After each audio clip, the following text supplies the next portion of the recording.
In the final hours of his life, Muammar Gaddafi found himself not in a palace, but trapped in a small drainage pipe, surrounded by rebels, betrayed by his own people.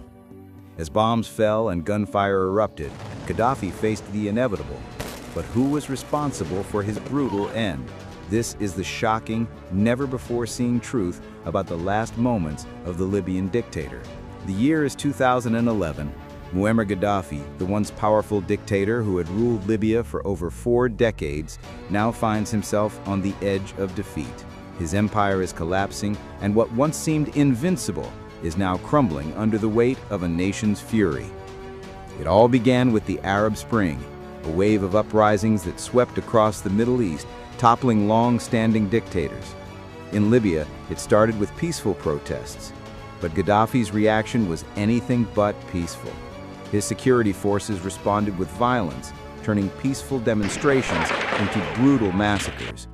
The country descended into chaos as Gaddafi refused to relinquish his grip on power. Cities like Benghazi became battlegrounds.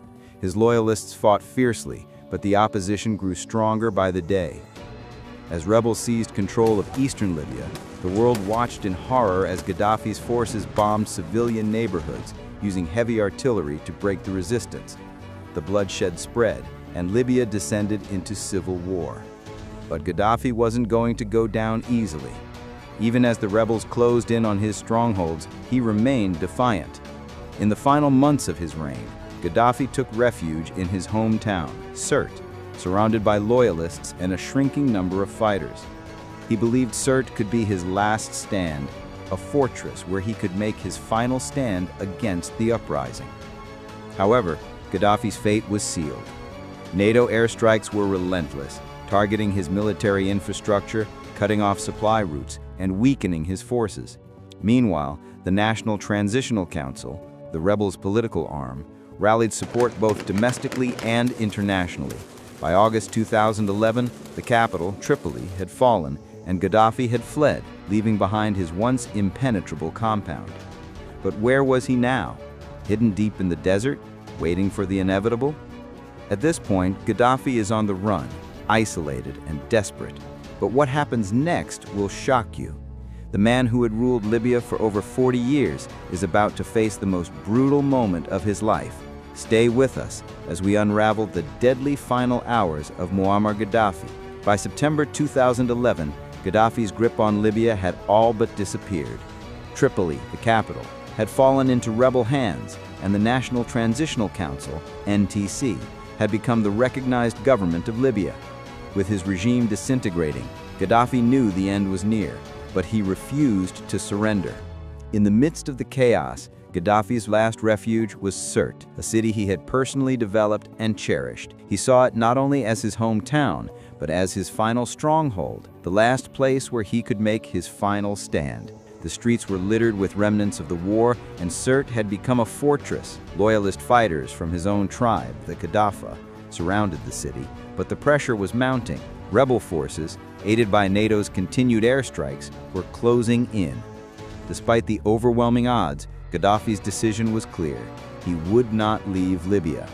His final moments would be spent in his homeland, even if it meant facing death. But there was one problem. Sirte was no longer the city he had once known. It was surrounded, isolated, and the rebels were inching closer. By mid-October, Gaddafi made the decision to escape the city. It was a desperate gamble, to flee to the south, towards the desert, and attempt to cross into Niger, where several members of his regime had already taken refuge. In the dead of night, on October 19, 2011, Gaddafi, along with a small convoy of loyalists, tried to slip away from the rebel siege that had tightened around Sirte. The plan was simple: use the cover of darkness to avoid detection, travel south to safety, and escape the inevitable capture. But unknown to Gaddafi, NATO forces had been monitoring his every move. Their intelligence was precise, and they knew exactly where the convoy was headed. As the convoy navigated the western outskirts of Sirte, it was spotted by NATO surveillance drones. The operation to capture Gaddafi was already set in motion. What Gaddafi didn't know was that the world was watching, and his fate was already sealed. In the early hours of October 20, the convoy was struck, first by drones, then by fighter jets. Gaddafi's escape had failed. The end was coming for him, but how would it unfold? The deadly pursuit had begun. As Gaddafi's convoy pushed forward in the cover of night, hoping to evade the relentless siege of Sirte, the atmosphere was tense. The convoy, a mixture of pickup trucks and SUVs, moved cautiously, each vehicle carrying fighters armed with heavy weapons and Gaddafi's inner circle. It was a fragile hope, a desperate bid for escape. But Gaddafi's movements had not gone unnoticed. NATO surveillance drones had been tracking the convoy's movements for hours, and the US MQ-1 Predator drone high above the Libyan desert was waiting for the perfect moment. As the convoy reached the western edge of Sirte, it was locked onto by NATO's intelligence teams. At around 8:30 a.m., as the convoy reached a vulnerable stretch of road, the first strike came. A Hellfire missile fired from a Predator drone hit the lead vehicle, bringing the convoy to an immediate halt. Explosions erupted in the dry, barren landscape as fire and debris scattered across the road. Vehicles were destroyed instantly, some overturned, others catching fire. The convoy's movement was paralyzed. French Mirage jets descended from the skies. Their laser-guided bombs targeted the rear of the convoy, hitting multiple vehicles and further scattering the defenders. Gaddafi's men, now outgunned and overwhelmed, found themselves trapped, caught between NATO airstrikes and the incoming rebel forces.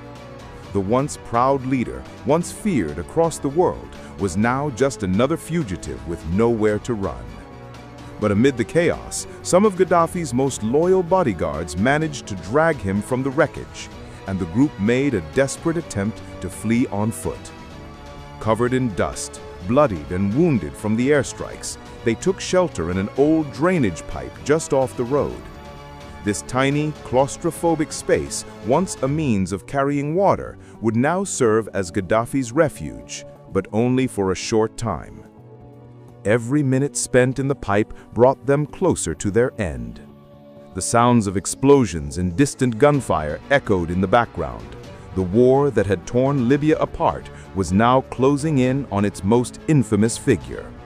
The rebels, armed and determined, were already on the hunt. Reports surfaced that Gaddafi's location had been traced from bloodstains and footprints leading from the wreckage of the convoy. The rebels had surrounded the area, their search methodical and intense. But Gaddafi's luck had run out. A small group of rebel fighters from Misrata, heavily armed and determined, spotted the entrance to the drainage pipe.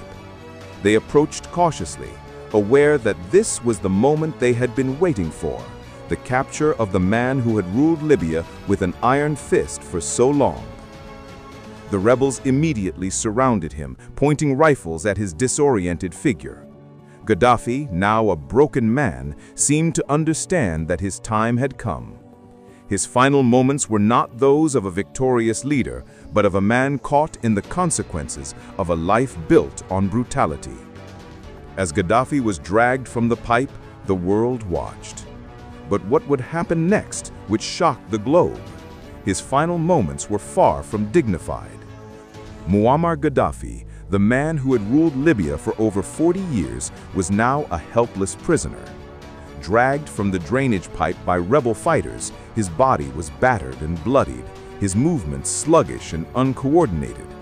The world that had once feared him now witnessed him at his lowest point, a dictator in the final throes of defeat. The rebels, armed and determined, shoved Gaddafi into the back of a pickup truck. His bodyguard, loyal to the end, struggled to protect him, but it was futile.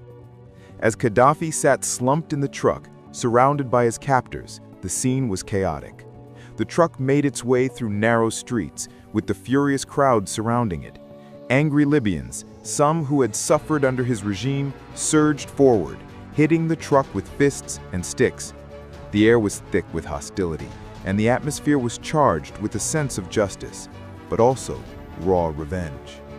The dictator, once a man of great power, was now nothing more than a symbol of a broken regime. His face was bloodied, his hair matted with dirt, and his eyes flickered with a mixture of confusion and defiance. The crowd jeered at him, shouting insults and cursing his name, but there was no mercy. His once invincible image had been shattered, and the man who had ruled with fear and violence was now powerless, a prisoner to the very people he had oppressed for so long.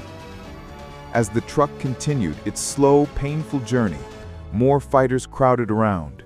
Some jumped into the back to get a closer look at the man who had brought so much pain to their lives. It was a moment that symbolized the fall of an empire. Gaddafi, stripped of his power, was now a spectacle for all to see. A man who had once made the world tremble, now reduced to a broken figure, dragged through the streets by his own people. But what happened next would take this already chaotic scene to an unimaginable level. In the back of the truck, Gaddafi's life hung by a thread. His captors were furious, but what happens next will shock you. Was this the justice Libya had waited for, or was it something darker? The truck carrying Gaddafi bounced roughly over the uneven streets of Sirte as it made its way toward the rebel checkpoint. The crowd surrounding the vehicle was growing more violent by the second, fueled by years of pent-up anger and resentment. They had suffered under his rule, and now they saw their chance to make him pay for the lives he had ruined. Inside the truck, Gaddafi slumped further, barely conscious. His face was bloodied, his eyes wide in fear and pain. It was clear that the man who had once commanded such fear and respect now had no power at all. He was a figure of hatred, a symbol of tyranny brought to his knees by the very people he had crushed beneath his iron fist. As the truck continued its slow journey, the crowd's rage reached its peak. Some of the rebels climbed into the back of the truck to get a closer look at their former dictator. Gaddafi, barely able to move, struggled weakly, trying to shield himself from the blows. His bodyguard, still loyal, made a last-ditch attempt to protect him, but it was too late. The crowd surged, and soon Gaddafi was at the mercy of those who had once feared him. The atmosphere was chaotic. Some rebels began hitting him with sticks and the butts of their rifles, taunting him with insults.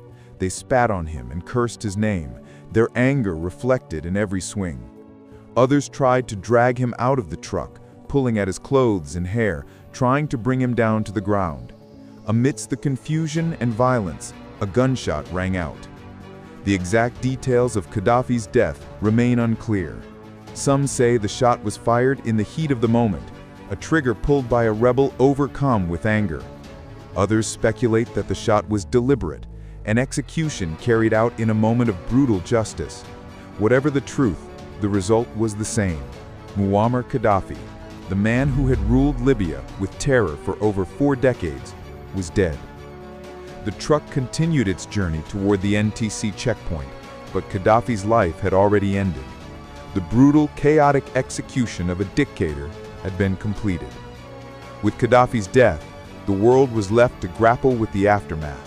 But what happened next, how his body was handled, would shock even more.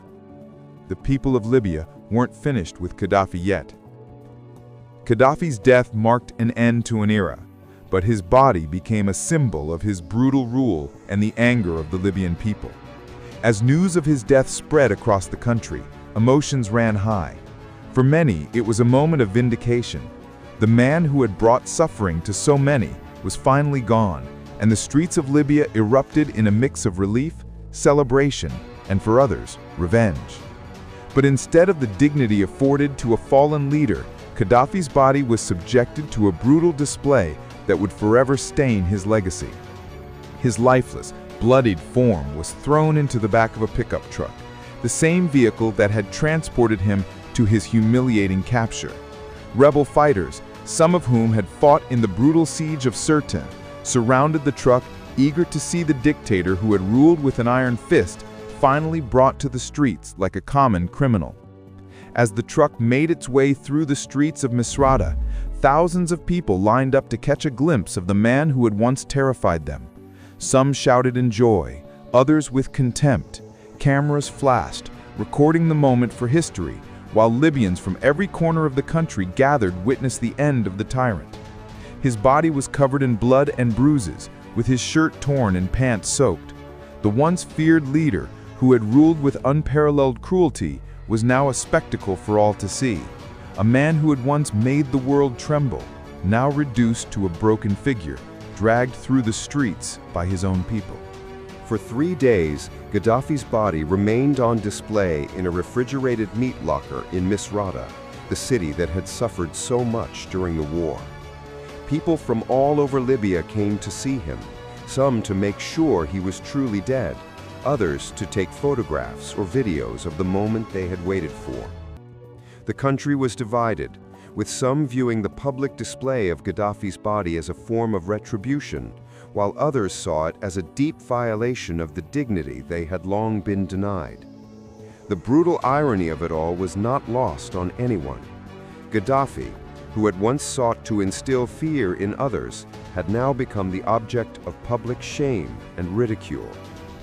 His own death had become a spectacle, a gruesome reminder of the horrors of his regime and the way it had treated the people of Libya. But the public display was just the beginning of the controversy. With Gaddafi's body at the center of a national debate, the question remained, what would become of the fallen dictator's remains? After 3 days of being on public display, Gaddafi's body was finally taken for burial. But the question of where to lay the former dictator to rest became a highly charged issue. For many in Libya, Gaddafi's death represented the end of an oppressive era, but his burial would become another point of contention, one that would highlight the continuing divisions within the country. The National Transitional Council, which had now assumed control of Libya, had to handle the logistics of his burial carefully. On one hand, there were those who believed that Gaddafi should be buried with some form of respect, as a former head of state. On the other hand, many Libyans saw him as an irredeemable tyrant who deserved nothing less than total disgrace. For these people, a secret, unmarked grave was the only fitting end for the man who had ruled through fear and brutality. In the early hours of October 25th, Gaddafi's body was transported to a remote desert location in western Libya. The exact burial site remains a mystery to this day, fueling speculation and conspiracy theories. Some believe that his grave was kept secret because of the desire to prevent any form of public tribute or martyrdom. Others suggest that his body was disposed of quickly to avoid further anger from the Libyan people, who were still dealing with the emotional aftermath of the war and the chaos it had left behind. For weeks, the controversy surrounding Gaddafi's burial continued to stir debate. Libyans who had lived through the horrors of his regime felt that his burial should serve as a symbol of justice, not one of honor. For others, the lack of a proper burial was yet another act of retribution, further deepening the wounds left by his reign. Internationally, Gaddafi's death and the handling of his remains also stirred criticism. Some felt that a trial would have been a better way to settle the score, as it would have given Gaddafi a platform to defend himself, though that would have been an uncomfortable spectacle for many.